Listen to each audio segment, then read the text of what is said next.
আপনাকে ক্লিয়ার করে দিই, কোনো চালু থাকা সামাজিক প্রকল্প বন্ধ হচ্ছে না। কোন সামাজিক চালু থাকা প্রকল্প, এটা আমরা আমাদের কর্মসূচি মানে প্রচারকালীনও বলেছি, কোন চালু থাকা সামাজিক প্রকল্প সে 30 বছর আগের হতে পারে, 10 বছর আগের হতে পারে, কোন সামাজিক প্রকল্প আমরা বন্ধ করছি না। আমরা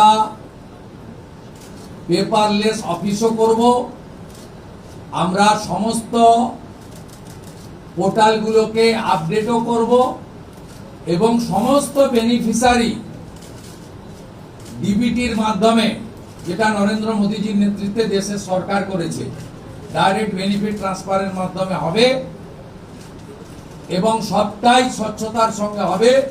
আপনার প্রশ্নের উত্তরে আমি পরিষ্কার বলে দিই, যে স্কিমটার কথা আপনি বলেছেন, আমি শুধু ওই স্কিমটা নয়, চালু থাকা কোনো সামাজিক কল্যাণকর কর্মসূচি বন্ধ এই সরকার করছে না, কিন্তু ট্রান্সপারেন্ট স্বচ্ছতার সঙ্গে সেগুলো হবে।